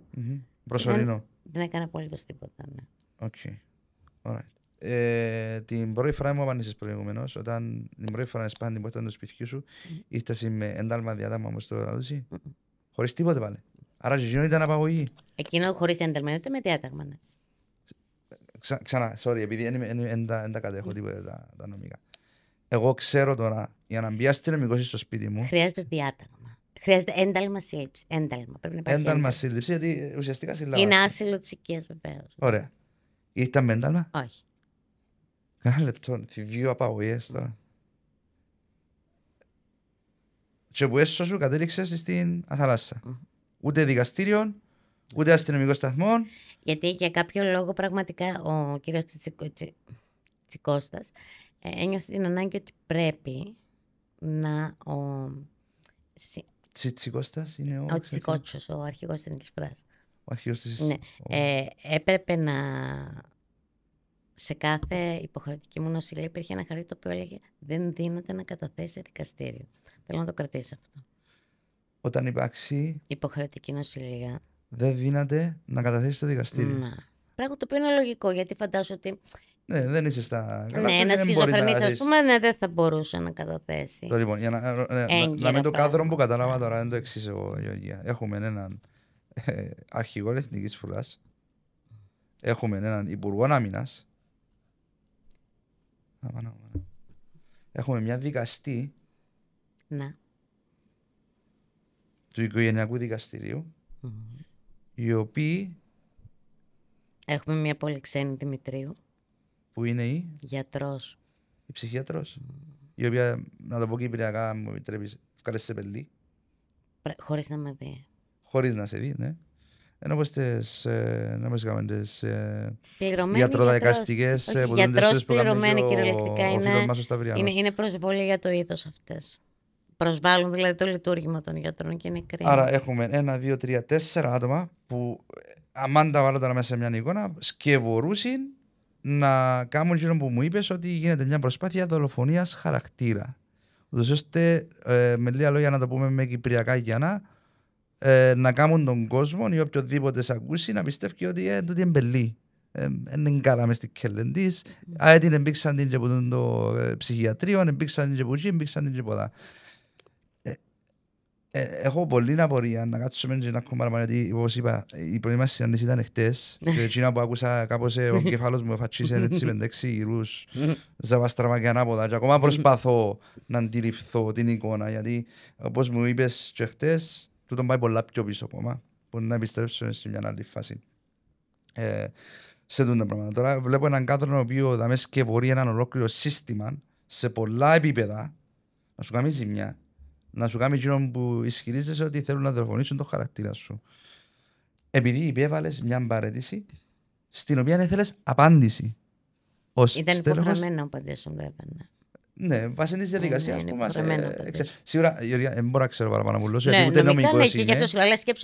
Είμαι εδώ να κάνω τα ερωτήματα που θα κάνουμε ο πιο απλός άνθρωπος. Ναι, σκέψου σαν την ευρύτερη διοίκηση και οποιοδήποτε διοικούμενος μπορεί να κάνει ένα ερώτημα στη διοίκηση, εσύ που είσαι, ας πούμε, σαν διοικούμενος, να ρωτήσεις τι γίνεται με τα σκύβαλα, ξέρω εγώ, της γειτονιάς σου. Αυτό είναι ερώτημα το οποίο υπάρχει προθεσμία στο οποίο πρέπει να λάβεις απάντηση. Ακριβώς, είναι 15 μέρες. Εργάσιμες. Μετά τις 15 εργάσιμες μπορείς να παρακάμψεις τον ίδιο και να πας στον αμέσως ανώτερό του. Ας πούμε ότι στη δική μου περίπτωση τελείωσαν επειδή όλες οι προθεσμίες. Ναι, αλλά μου είπες προηγουμένως ότι ήρθαν να σου δώσουν την απάντηση αφού και δεν την δέχτηκες. Από τον δέχτηκες. παππού του γιού μου, ναι. Αφού τη ζήτησα από τον παππού του γιού μου. Κάνοντας το σκόπιμα για να ρεζιλέψω πραγματικά το κράτος. Γιατί δεν γίνεται να ζητάς την απάντηση του κράτους από έναν συνταξιούχο ιδιώτη. Και την άλλη μέρα να απαντάει Κυπριακή Δημοκρατία. Αυτό είναι πάρα πολύ σοβαρό. Και όπως είπες και από την Μεδόνη και ήταν αστείο γιατί πραγματικά ήταν 5 μήνες μετά κοντά. 5 μήνες μετά. Εντάξει, αν ακούσεις και κάτι άλλα πράγματα που παντούς είδα μέσα. Sorry που είναι καθόλου αστεία, αλλά ώρες ώρες... στον ηλίθιο, δηλαδή, όχι ότι η απάντηση που θα πήρε ήταν ηλίθια για όνομα του Θεού, αλλά ποιος ξέρει τι μπορεί να έλεγε μέσα και ποιος ξέρει σε τι διαδικασία θα έμπαινα εγώ, εάν λάμβανα γνώση αυτής της απάντησης. Αντιλαμβάνομαι τον που λαλείς σε ένα μικρό ποσοστό όμως, γιατί από ό,τι αντιλαμβάνομαι νομικό θέμα και βαθύ νομικό θέμα. Εδώ οι άνθρωποι σκέψουν ότι προτίμησαν από 15 Τετάρτου και μετά. Έχουμε Οκτώβριο να πληρώνονται, να πηγαίνουν, να φωτογραφίζονται. Ακριβώς, εν που πιένα. Να φωτογραφίζονται καθημερινά. Στον Υπουργό Οικονομικών. Φωτογραφίζονται καθημερινά σε άρματα. Να βάλω τα πράγματα σήμερα. Εκόψα σου το μισθό. Από ό,τι μου έχεις πει επίσης, που σε μια άλλη φάση να μιλήσουμε και με εκείνον, είσαι και χείρα. Ναι.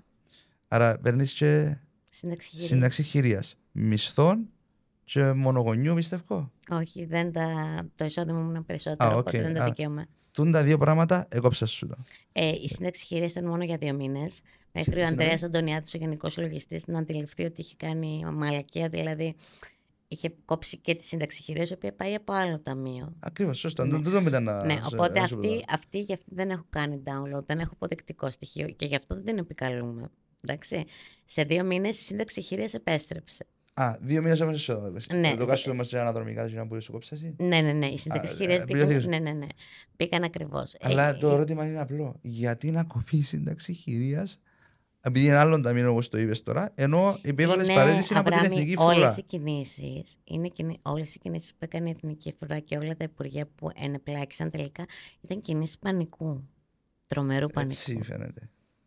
Με αποκορύφωμα την κήρυξή μου σε λιποταξία. Αυτό δηλαδή ήταν μετά τις 2 Πέμπτου. Το πρόσχημα που σου κόψαν το μισθό του στρατού. Όχι. 2 Πέμπτου, όταν βρέθηκα εγώ στο γραφείο του κ. Πάλμα και που μου είπε ότι ξέρω κι εγώ που κανάλια κτλ. Εκεί μου είχαν ήδη διακόψει το μισθό, αλλά απλά εγώ δεν το ήξερα. Δεν είχα μπει μέσα στο.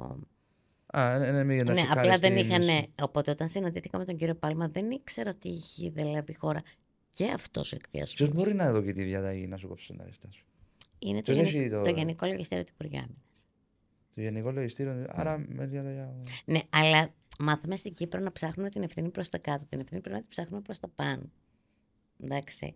Μετά το Γενικό Λογιστήριο του Υπουργείου Άμυνας είναι το Γενικό Λογιστήριο. Από εκεί πληρώνουμε. Εκεί μπαίνω στο TaxisNet και εκεί δεν μπορώ να βρω. Πιστεύεις ότι στο TaxisNet δεν μπορώ να βρω την κατηγορία μου? Γιατί δεν είμαι υπόδικος, δεν είμαι κατάδικος, δεν είμαι σε διαθεσιμότητα. Εντάξει. Είσαι σε λιποταξία όμως. Κοίταξε, η οποία δεν έχει δικαστεί. Ναι, μπράβο, σωστά. Οπότε το εκβιασμό δεν τον έχει σαν επιλογή το TaxisNet. Άρα για να κηρυχθείς σε λιποταξία πρέπει να περάσεις από δικαστήριο. Σωστό.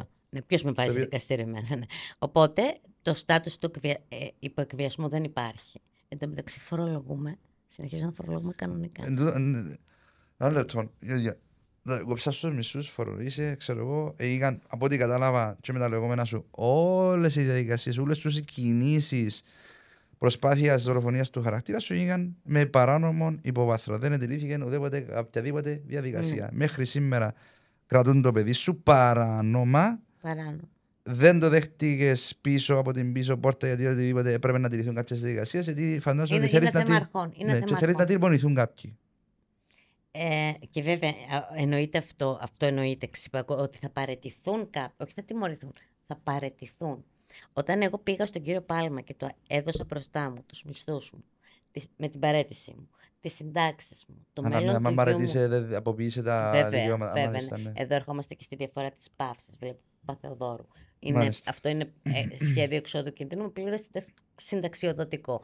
Όταν λοιπόν πήγα εγώ και τα άφησα. Άρα ο Παθεοδόρου τώρα που τον επάφησα σε εκείνον παραιτηθήκε, ότι η σάνια φρουφρού τα αντάλλα δικαιούτου να πιάει. Ακριβώς, ναι. Ναι. Λοιπόν, και εσύ ανακόψα σου τα ούλα μέχρι εγώ πήγα με την παρέτηση και λέω κύριε, Έλα. Ορίστε, ναι. Το να μην απαντήσει κανένας εδώ και 6 μήνες, ναι. Να μου βγάζουν φωτογραφίες πάνω στα άρματα με διπλωμένα πόδια, κυριολεκτικά. Και ο κύριος Πάλμας να κάνει αποκαλυπτήρια, εντάξει, όπου ονομάζει τον εαυτό του έντιμο. Όταν η τελευταία διαταγή που έδωσε σε μια χείρα λοχαγό ήτανε, πήγαινε άλλαξε την αναφορά σου, γιατί να μας πάρεις ούλους μαζί σου. Ιδάλλως ξέρουμε και εμείς που κανάλια. Εξήγαμε το. Αυτό θα έπρεπε να είχαν παραιτηθεί ήδη. Δεν μου εννοεί με το πράγμα. Είπες μου το 5-6-7 φορές. Εννοεί ότι το λεκτικό της αναφοράς έτσι όπως. Όχι, ξέρουμε και εμείς που κανάλια. Το λεκτικό είναι να απόγραψε δεν θα τα αλλάξει. Κοίταξε, δεν έδωσε και πολύ σημασία για τις βλακίες, δεν πολύ δίνω και σημασία, αλλά έτσι όπως το ερμήνευσα εγώ ήταν ότι επειδή εγώ για καιρό πριν σαν κραυγές όσο το πούμε, έκανα πολλά post. Προφανώς αυτός θα ήθελε να μου πει ότι ξέρουμε και εμείς να χρησιμοποιήσουμε τα social media ως κανάλια διοχέτευσης. Για να σε πλήξουμε. Ναι, είναι η μόνη πληροφοριών, όχι κατά ανάγκη να σε πλήξουμε, αλλά είναι ο μόνος τρόπος που μπορώ εγώ να το ερμηνεύσω. Τι να σου πω. Δηλαδή, καταρχήν ούτε στα πιο τρελά μου όνειρα δεν θα βρισκόμουν με υπουργό άμυνας να μιλάω για κανάλια. Δεν είναι εκείνο το level μας έπρεπε να είναι άλλο. Το στρατιωτικό. Δεν εμπλέκει κανάλια και τέτοια. Υπάρχει μια άλλη διαδικασία στο στρατό. Το λοιπόν, έτσι για να το ολοκληρώσω το κάδρο και το δικό μου, όπως σου είπα, λίγο too much. Το λοιπόν, για να ολοκληρώσω εγώ το κάδρο μου τώρα. Λόγω της αναφοράς της παραιτήσεις σου, της επιστολής παραιτήσεις σου, για που αναφέρεις μέσα, τα οποία δεν αποδέχθηκε η Εθνική Φρουρά, Μέχρι σήμερα, ναι. ο Υπουργός Άμυνας ή ο Αρχηγός της Εθνικής Φρουράς μέχρι σήμερα, γιατί τα γραφόμενα σου μέσα πλήττουσαν σοβαρά κάποιους αξιωματούχους, η προσπάθεια τους είναι να σου κάνουν μια δολοφονία χαρακτήρα με τούτους όλους τους τρόπους και τούτα τα πράγματα που μας είπες τώρα. Υπάρχει όμως ένα, συγγνώμη που σε διακόπτω, υπάρχει ένα πρόβλημα. Μέχρι τώρα το θύμα ήταν ένα, σε όλα αυτά που ανέφερες. Από εδώ και πέρα τα θύματα είναι δύο, μπαίνει και ένα ανήλικο στη μέση. Ναι, ακριβώς. Σε αυτό είναι πάω. που χοντρένει Μα υπερβολικά. το πράγμα που πρέπει να Γι' αυτό είναι που οι τύποι έχουν πουλα. ήδη παραιτηθεί και δεν το ξέρουν. Όσοι ήμασταν ενήλικες στο παιχνίδι ήταν εντάξει. Παίζαμε ενήλικες. Εγώ αυτό το λέω fair play, ακόμα και με αυτούς τους τύπους. Εντάξει, αλλά από τη στιγμή που μπλέξανε ανήλικο στη μέση, θα πρέπει να φοβούνται. Αλήθεια στο λέω. Θα πρέπει να φοβούνται. Τη μητρική αγάπη και τη μητρική οργή, οποιοσδήποτε θα έπρεπε να τη φοβάται.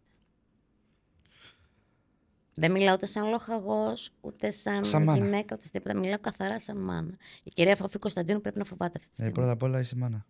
Πρέπει να φοβάται. Και αυτή τη στιγμή καθόλου δεν με ενδιαφέρει ο Πάλμας, καθόλου δεν με ενδιαφέρουν ούτε τα λοχαγελίκια, ούτε η Λουλουδάτη. Εντάξει, αυτή τη στιγμή είμαι στο οικογενειακό δικαστήριο. Ωραία. Ποια είναι τα επόμενα σου βήματα, και να μπουν γύρω που θέλει να πετύχει. Εγώ εδώ κάνω έναν απλό βήμα τώρα με σήμερα, να πεις έναν και κομμάτι. Σε ευχαριστώ πάρα πολύ, πραγματικά. Δεν χρειάζεται να ευχαριστάς κανένα. Τα ένσημα σε αυτόν που τόλμησε, πραγματικά, που τόλμησε να μας είχαμε έναν κοινό γνωστό, ο οποίος μας έφερε σε επικοινωνία. Βάλαμε μου και λίγο το πιστόλι στον γράφο, εισαγωγικά, ότι την ιστορία, την γυναίκα πρέπει να της δώσεις την ευκαιρία να πει τη δική της ιστορία, το δικό της το βίωμα, γιατί όσον και λαλούσαμε σοκαριστικά να σοκαριστείς, πίστεψε με σοκαριστικά χτες. Χτες ήταν το βράδυ, το υπόλοιπο της ημέρας μετά τη συνάντηση μας πολλά δύσκολο. Να μου τα επόμενα σου βήματα όμως, γιατί εγώ εκείνο που θεωρώ ότι πρέπει να επιληθεί πρώτον πουλά είναι ο γιος. Να ενωθεί με τη μάμα. Θεωρώ ότι μόλις αυτό το podcast παιχτεί στον αέρα, στο δικό μου μυαλό, στο δικό μου αστέρι που συνηθίζω να λέω, η αστυνομία άμεσα, η οποία έχει το πλαστογραφημένο διάταγμα, η αστυνομία Σερβόλου έχει το πλαστογραφημένο διάταγμα με την υπογραφή μου. Θεωρητικά θα πρέπει να πάει να πάρει από τον απαγωγέα το παιδί και να μου το επιστρέψει συνοδεία στρατονομίας, όπως ακριβώς μου το πήρε. Καθαρά για λόγους αρχής. Επιμένω σε αυτό. Επιμένω, εννοείται ότι η κυρία Φώφη. Και εσύ με τον τρόπο θα μπορεί να αποδείξει ότι η διαδικασία που ακολουθήσει είναι παράνομη και μετά να κινηθεί εναντίον του. Ναι, γιατί ο ίδιος ο Αντρέας το ξέρει πώς τον πήραν από το σπίτι. Μπροστά σε ανήλικο. Ο κύριος Αρναούτης έχει το θράσος αυτή τη στιγμή να μην έχει παραιτηθεί και να μην έχει θέσει σε διαθεσιμότητα το νούμερο 122, τον Κώστα και τον 797 Δημοσθένη Πιερίδη, πρόσεξε, οι οποίοι ναρκώσανε μία μητέρα μπροστά στο ανήλικο παιδί της και τη σύραν ένα ολόκληρο οικοδομικό τετράγωνο μέχρι να τη βάλουν στο περιπολικό. Παιδιά, αυτά είναι ηχογραφημένα. Υπάρχουν σε βίντεο. Sorry που να το πω, πολλά πίτσα έκαναν τα πράγματα και αν πάω εγώ τίποτε τώρα που τα λαλεί με τα ονόματα με τα πράγματα. Ξέρω CPR. Πολλά βαθιά τα νερά, Γιώργια μου, όμως να πάω πίσω σε εκείνο που σου είπα. Να μου τα επόμενα σου βήματα. Εγώ ένα podcast να κάνω, μακάρι ο κόσμος να αγκαλιάσει την προσπάθεια, να το στηρίξει. Έχουμε στηρίξει διαφόρων. Περιμένω την παραίτηση του κυρίου Αρχηγού της Εθνικής Φρουράς, του κυρίου Τσιτσικώστα. Πώς θα το πετύχεις όμως το πράγμα, Γιώργια μου. Να μην μιλήσουμε ότι σου βάλει η αστυνομία, η δικαστική εξουσία, η πολιτική, τα κανάλια. Δεν το πέτυχα εγώ. Όταν ο Αρχηγός Εθνικής Φρουράς, μετά από 4 προειδοποιήσεις και 4 ραντεβού και 4 εκκλήσεις μιας λοχαγού ότι κάτι δεν πάει καλά και σε παρακαλώ βοήθησέ με να κρατήσω τη δουλειά μου, καταλήγει αυτή η λοχαγός να παραιτείται. Γιατί κάτι δεν πήγαινε καλά στο στρατό. Ναι. Μετά από 3 συναντήσεις με τον ίδιο αρχηγό, μετά από 3 συζητήσεις οι οποίες εγώ του λέω ότι το τάδε είναι κακό κείμενο, το τάδε δεν είναι καλό, το τάδε με οθεί σε παραίτηση. Εντάξει. Ένα λεπτό, περίμενε, επειδή τα λες λόγω και της αρμοδιότητας σου, της γνώσης σου ως νομικός, μιλάς με λίγους όρους που δυσκολεύομαι και εγώ να τα καταλάβω, γιατί... Καλύτερα λέγε μου. Ωραία, να το πω έτσι στα πιο common language. Πώς να τα θέσω τώρα, ρε κουμπάρε. Είδα τον 3 φορές και είπα του, φίλε, είναι να παραιτηθώ. Για λόγους που κάτι πάει λάθος στο στρατό. Για λόγους αξιοπρέπειας. Μου έχουν κλειδώσει τα γραφεία, εντάξει. Ναι, αλλά κάτι δεν πήγαινε καλά στο στρατό και εσύ ελάλες σου στο. Και επειδή δεν έκαμε κανένας τίποτε. Ναι, όχι του αρχηγού, του ίδιου. Του ίδιου του αρχηγού. Μετά από 3 τέτοια ραντεβού μεγάλη, δεν μπορώ άλλο, τρώω την κανονική μου άδεια. Μεγάλη, τελειώνει η κανονική μου 14 Τετάρτου. Μεγάλη, κάνε κάτι, γιατί δεν θέλω να γίνω ούτε η Ιωάννα της Λορένης, ούτε η Ελένη της Τρίας, εντάξει. Εγώ θέλω να είμαι λοχαγός που παίρνει το μισθό της και μεγαλώνει το παιδί της, εντάξει. Αλλά δεν μπορείς να κάνεις τα στραβά μάτια. Αλλά δεν μπορώ να κάνω τα στραβά μάτια. Ναι, αυτό είναι ένα. Όλοι έχουμε τα προτερήματα μας και τα ελαττώματα. Εντάξει, ναι. Εμένα αυτό είναι το ελαττώμα μου. Δεν μπορώ να κάνω τα στραβά μάτια. Άπαξ και κάτι, κάτσε πάνω. Να το πω έτσι στα κυπριακά, ελαλό μου το ρεφίλι μου, ένας λόγος που μείνες σε διάφορα πράγματα η διάνταξη. Άπαξ και το είδα. Τέλειωσε, ναι, θα διορθωθεί. Σε είναι τσικ που λαλούμε στα αγγλικά. Όταν λοιπόν αυτός ο κύριος δεν μπόρεσε να χειριστεί μία λοχαγό, πρόσεξε, την πρώτη εξωματικό του νησιού που παρθενοπάτησε. Ο Τσιτσικότσος δεν έχει ξανάρθει στο νησί μας. Ο κύριος Τσιτσικώστας, με συγχωρείτε, δεν έχει ξανάρθει στο νησί μας. Δηλαδή, ήρθε πρώτη φορά για να αναλάβει αρχηγία και μία από τις πρώτες πράξεις που έκανε ήταν να κηρύξει λιποτάκτρια και να εκβιάσει μία από τις 2 πρώτες γυναίκες αξιωματικούς του νησιού. Λοιπόν, αυτός ο άνθρωπος εννοείται ότι έπρεπε να έχει παραιτηθεί εδώ και μήνες. Πιστεύω πραγματικά ότι γελάει το γεγονός, το είδατε ότι ο κύριος Βασίλης Πάλμας αποσύνδεσε την ιδιότητα του ως Υπουργός Άμυνας στα social media. Ξαναπροσπάθησε τους άνθρωπους να τις επικοινωνία μαζί σου. Όχι βέβαια. Πλέον δεν είναι he works at Ministry of Defense, τώρα ως καθαρίστρια, ως Υπουργός. Θα το μάθουμε, δεν ξέρουμε. Γιατί πολλές φίλες μου που καθαρίζουν εκεί δεν γράφουν they work at Ministry of Defense. Είναι ακριβώς το ίδιο στάτους με τον Πάλμα. Λοιπόν, ως τώρα η μόνη απάντηση που είχα που αφορά το δικό μου θέμα από τον κύριο Πάλμα τον είδα να αποσυνδέει το στάτους του για το οποίο τον πληρώνω και φορολογούμε. Εγώ και εσύ πληρώνουμε τον κύριο Πάλμα, τον κύριο Κεραυνό και τον κάθε κύριο Κεραυνό, έτσι. Τον είδα να αποσυνδέει το στάτους και πληροφορήθηκα από τις μαθητριές μου, οι οποίες είναι ακόλουθοι άμυνας στο ΝΑΤΟ, ότι έχει δημιουργηθεί τεράστιο πρόβλημα με αυτή την κατάσταση. Δηλαδή έχει πλέον ξεπεράσει το δικό μας το τέτοιο, την Ελλάδα. Οι λογαριασμοί στο ΕΞ, το ΑΤΣΟΤ, είναι ο υπεύθυνος, είναι Chief of Defense, σημαίνει CHOT. Ο ΑΤΣΟΤ είναι ο επίσημος αρχηγός της Εθνικής Φοράς, από κάτω απλά αλλάζει το όνομα. Δηλαδή εκεί που ήταν Lieutenant General, ας πούμε, πριν ήταν ο Ζερβάκης, τώρα πήγε Γεώργιος Τσιτσικότσιος, μετά θα πει κάποιος άλλος. Αλλά είναι συνδεδεμένος με τους λογαριασμούς όλων των ΑΤΣΟΤ, όλων των χωρών. Καταλαβαίνεις τι γίνεται. Πάει πολλά βαθιά. Δυσκολεύκουμε. Αλλά πάει πολλά βαθιά. Η Gardner θα πάμε πίσω σε εκείνο που σου είπα. Εγώ έδωκα σε ένα μικρό βήμα τώρα. Έκαναμε το ποδαρικό, να στο πούμε εδώ, με μια πολλά σοκαριστική ιστορία. Πάω ξανά πίσω σε εκείνο που είπα. Το πρώτο για μένα θα ήταν να ενωθεί το παιδί με τη μάνα του. Πατσίν το πράγμα. Ποιο είναι τα επόμενα σου βήματα, γιατί το πράγμα πρέπει να λυθεί όσο πιο άμεσα γίνεται, γιατί όπως το είπες προηγουμένως, όσο περνούν οι μέρες.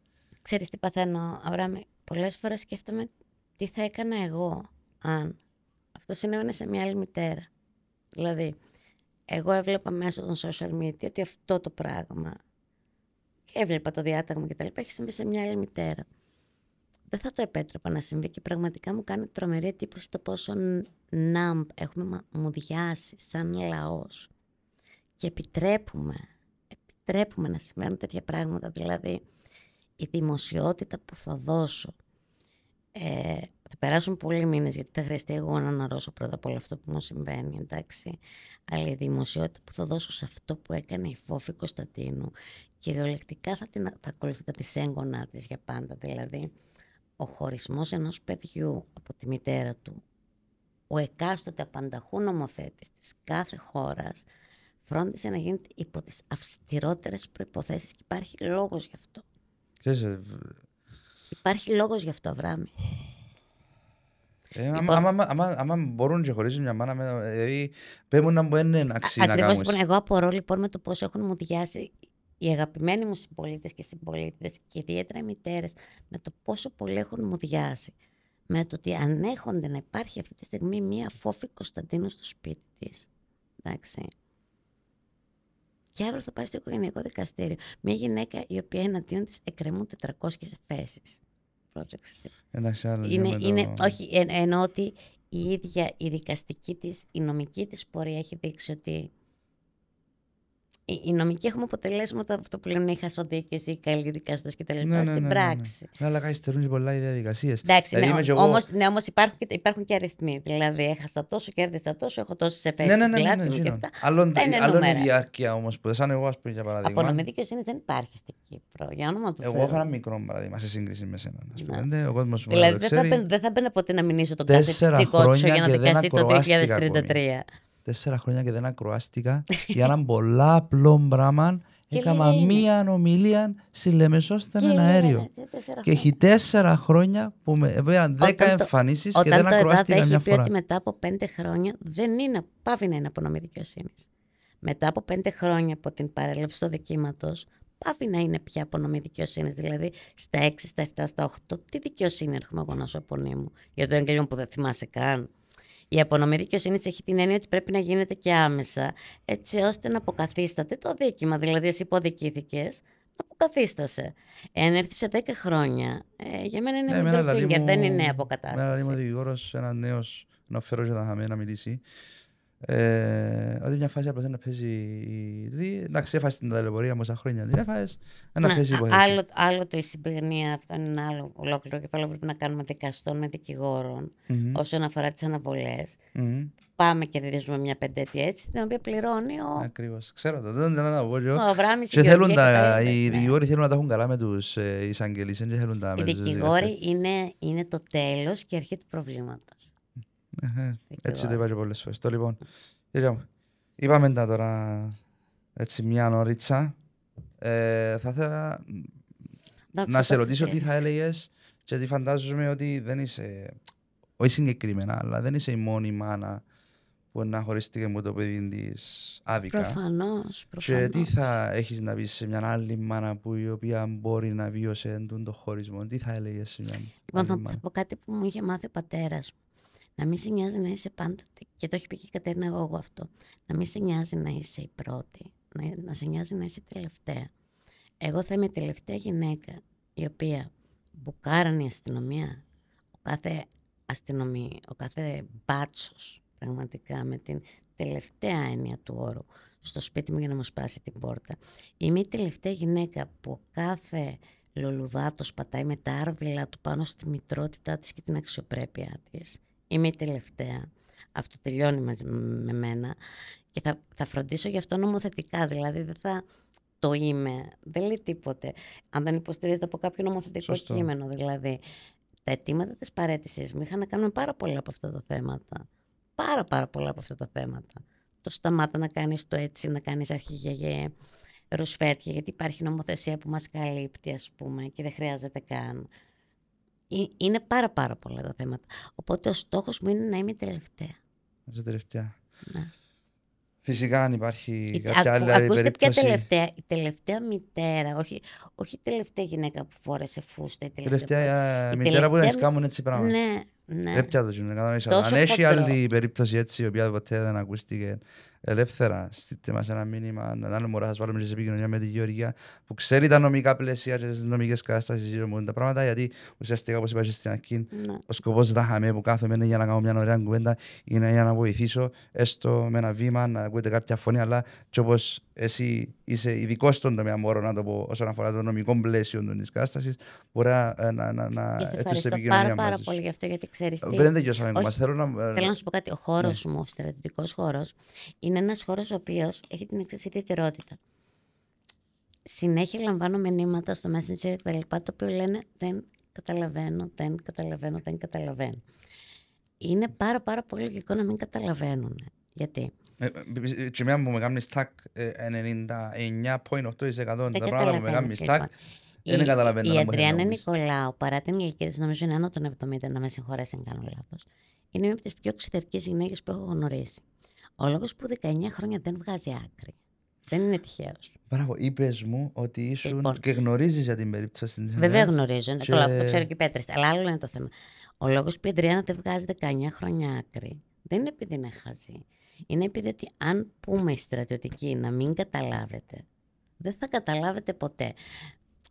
Δηλαδή, ας πούμε, να σου το κάνω σαν εικόνα για να το δεις. Από μικρή θυμάμαι τα τραπέζια που κάνουν οι στρατιωτικοί ότι χωριζόντουσαν στους στρατιωτικούς και στις γυναίκες τους. Γιατί οι γυναίκες συζητούσαν τα στρατιωτικά θέματα, τα μη στρατιωτικά θέματα. Ναι. Ενώ οι άντρες τα στρατιωτικά, εντάξει. Δεν υπήρχε περίπτωση οι γυναίκες να καταλάβουν ποτέ, μόνο από τα ακρονίμια που χρησιμοποιούμε στρατιωτικοί, εντάξει. Είναι ένα κλειστό κύκλωμα με τις, όπως ας πούμε αν ακούσεις, υποθέτω, χειρουργούς γυναικολόγους ή μευτήρες γυναικολόγους, ενδεχομένως να μην καταλάβεις τι λένε όταν μιλάνε για έναν τοκετό. Έτσι ακριβώς είμαστε στρατιωτικοί. Να μπορώ εγώ να πω με έναν αστροφυσικό. Οπότε το τι έγραψα στην παραίτησή μου είναι το τελευταίο που πρέπει να το να το αναλύσουμε σε μια ολόκληρη. Το θέμα ξέρεις ποιο είναι όμως, ότι είναι, παραμένω μια λοχαγούλα, όπως μου αρέσει να λέω, της οποίας η επιστολή, ό,τι και αν έγραφε, από έναν αντιστράτηγο. Έχω δει τον πατέρα μου στο βαθμό του ταξίαρχου να λύνει τέτοια θέματα έτσι. Εκτός κι αν.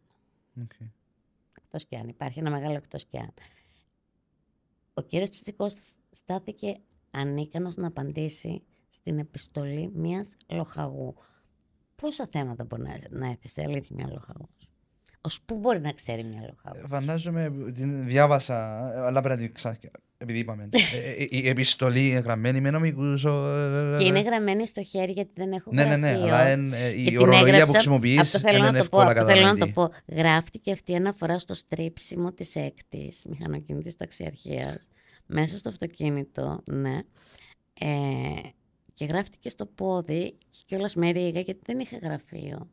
Ανεκδίωσα στο γραφείο. Ναι, μου το είχαν εκδώσει και δεν είχα γραφείο, ναι. Άρα, λοιπόν, είπαμε ότι θα λέει σε μια μάνα ότι θα προσπαθήσεις να κάνεις τα δυνατά να είσαι τελευταία. Να είμαι η τελευταία. Τι έχεις να πεις στους ηθήνοντες, το κάδρο που έχω δαχαμέ, τι έχεις να πεις σε αυτούς. Στους ηθήνοντες έχω να πω ότι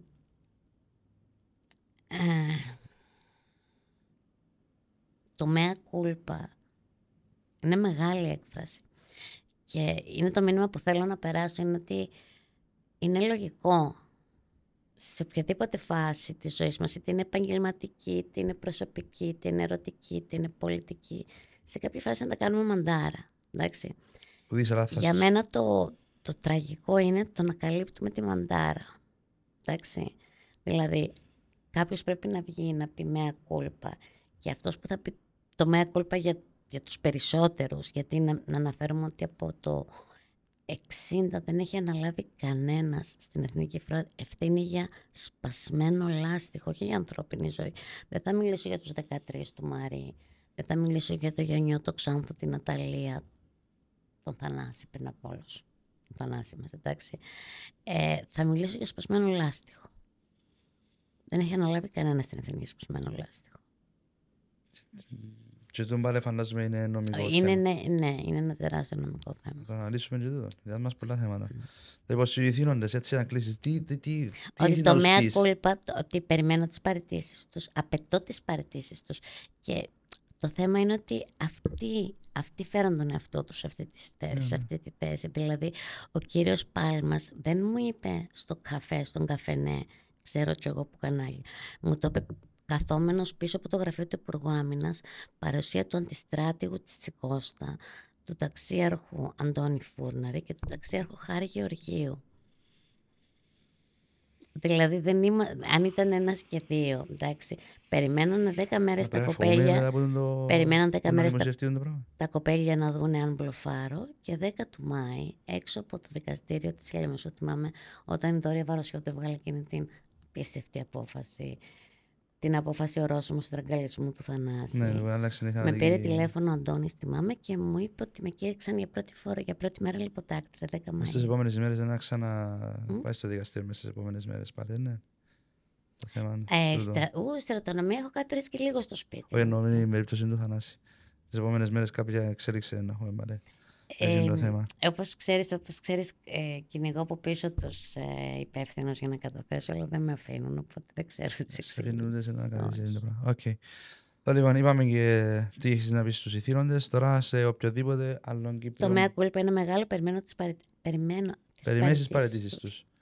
Στον κάθε Κύπριο πολίτη, μάνα, τζίρι, νέο. Δεν θα θέσω την παράμετρο ότι έχουν αφήσει μια χείρα μονογονιό αξιωματικό μετέωρη από 14 Τετάρτου. Μπορεί να μου έχουν γίνει επαγγελματικές προτάσεις, δεν μπορώ να απαντήσω. Από 14 Τετάρτου είμαι όμηρος της παραίτησής τους, γιατί από το σημείο που πέρασε η απάντηση δεν υπάρχει άλλη. Και αν σας φαίνεται περίεργο, πρέπει να γίνει αυτονόητο αυτό στον καθένα μας. Πρέπει να αρχίσουμε να πετούμε παραιτήσεις.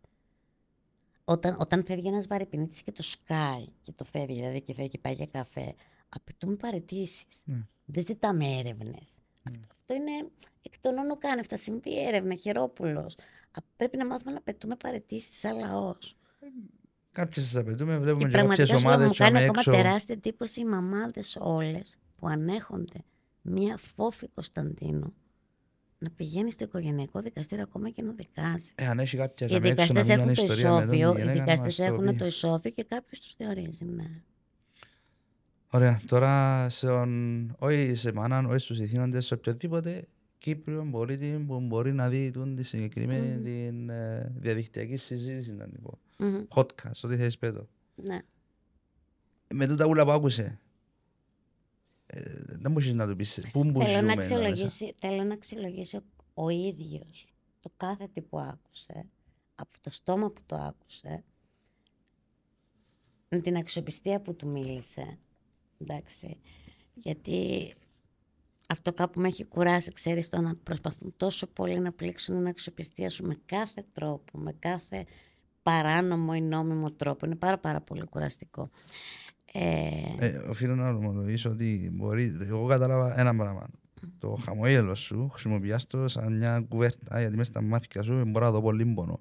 Τούτον τουλάχιστον έμαθα και βάζω στη ζωή μου. Έκανα ταξιτζής 10 χρόνια, την κοινωνία είδα της σε πολλές πτυχές. Αλλά τα μάτια σου προσπαθώ να μην μιλήσω για τον Αντρέα.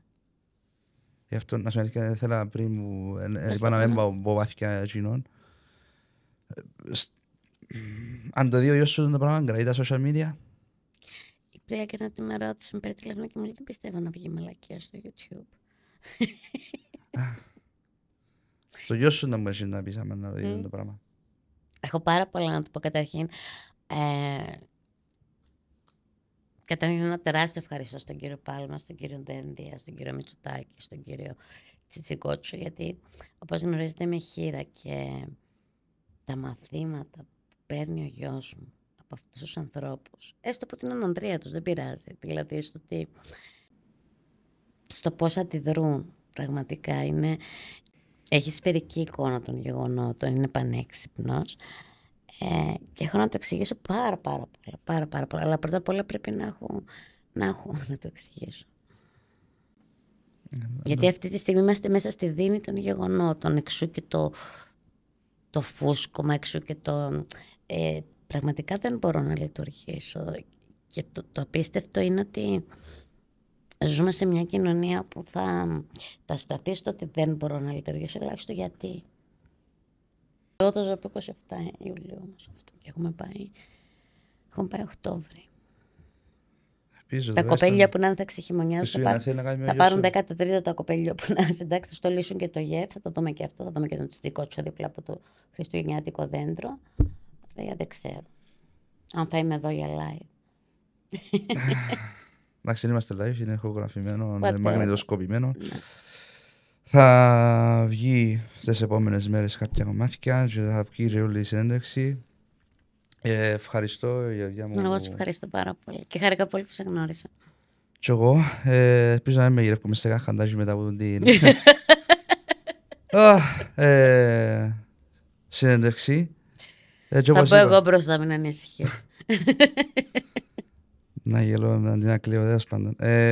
Όπως είπα, ο στόχος της εκπομπής που μας έκαμε ένα σοκαριστικό ποδαρικό, μπορώ να πω, που έχει ακόμα πολύ βάθος, είναι να δώσουμε βήμα σε οποιαδήποτε φωνή είναι και έξω νιώθει αδικημένη και παραμελημένη και εν της βάλουν φτήνα, να το πω στα κυπριακά. Αλλά και όπως είπα, να εντοπίσουμε τα ευρύτερα προβλήματα του τόπου μας, της κοινωνίας μας, να φέρουμε τους ανθρώπους οι οποίοι τα αντιλαμβάνονται, να τα αντιληφθούμε μαζί ως κοινωνία και να βρούμε τις λύσεις. Έναν τελευταίο πράγμα που θέλει να μου πει η Γεωργία. Θέλω να πω ότι καθημερινά λούζομαι κυριολεκτικά με μηνύματα αγάπης και υποστήριξης από αξιωματικούς νεότερους από μένα, από λοχαγούς, από υπολοχαγούς, από ανθιπολοχαγούς, από υπαξιωματικούς και κυρίως από ΣΙΟΠ. Εντάξει, μόνο στρατιώτες δεν τολμάνε να μου στείλουν γιατί είμαι λοχαγός και εντάξει, έχουμε και κάποια διαφορά ηλικίας. Άρα παίρνεις και κάποια αναγάπη τουλάχιστον που το στρατό. Υπάρχουν σαν εμένα χιλιάδες αξιωματικοί που θέλουν να δουλέψουν, που αγαπούν την εθνική φορά, αγαπούν την Κύπρο, αγαπούν την πατρίδα, θέλουν να πάνε στο νούμερο 1, εντάξει, θέλουν να κάνουν τη διαφορά, αλλά τους αφήνουν. Δεν τους αφήνουν. Πολλοί που θέλουν να κάνουν διαφορά. Ωραία, βάλει τόσα δουλειά σου να μας αφήσουν. Εγώ να που με ρωτούσε σε προσωπικό επίπεδο. Κάθε τι που περιέγραψα υπήρχε ένας υπάλληλος σε όλες τις φάσεις που μπορούσε να το σταματήσει, να πει κύριε όχι. Έτσι όποιος έχει το ερώτημα μπορεί να μας στείλει ή να βάλουμε σε επικοινωνία με τη Γεωργία, να βγάλει τα χαρτιά και να αποδείξει τα λεγόμενά της. Πραγματικά είναι γιατί υπάρχουν για όλα, υπάρχουν γραπτές παραστάσεις, δηλαδή έλεος. Θα ξαναπανέλθουμε και με άλλα πράγματα. Αν είμαστε ζωντανοί ως τότε. Θα είμαστε και πέρα. Και που είχαμε έτσι όπως ξαναείπα φίλοι μου, κάναμε το ποδοραϊκό μας, κάναμε το πρώτο μας. Και μην ξεχνάστε, θέλω να κλείσουμε ότι έτσι απλά, εγώ είμαι μια εκτίμηση κινδύνου που έκανε ο κύριος Πάλμας. Είσαι μια? Εκτίμηση κινδύνου. Εκτίμηση κινδύνου. Μάλιστα. Πάλι μιλάς με τους όχι. Εκτίμηση κινδύνου έγινε διάφορες φορές στην ιστορία. Πρώτο 74. Ωραία. Τώρα λοιπόν, ευχαριστούμε για ποιους το είδαν το συγκεκριμένο. Θα μπορείτε να μας βρείτε σε κανάλι στο YouTube, SciCast όπως είπαμε, SciCast Cyprus Podcast, γιατί τα θέματα μας ασχολούνται με τον τόπο μας, τον αγαπούμε τόσο πολλά και θέλουμε να κάνουμε καλύτερο. YouTube, TikTok, Instagram, να μου ξέρω Facebook, αλλά το Facebook πολλά censorship τελευταία, μ' αρέσκει. Να δούμε να το κάνουμε παρακάτω και χάμε. Ναι, Γεωργία, ξανά ευχαριστώ που μας έκαμε μια κατάθεση ψυχής Ζαχαμέ, ένα μικρό κομμάτι δηλαδή. Και θα επιστρέψουμε με άλλα επεισόδια. Το επόμενο θα το ανακοινώσουμε τις επόμενες μέρες. Να προσέχετε σε αυτούς σας και να πω το τούτο που λαλώ στο TikTok που μου αρέσκει. Ποτέ με να παρατάτε, ποτέ με υποκύπτετε. Η μόνη εύκολη μέρα ήταν η χτεσινή. Γεια σας.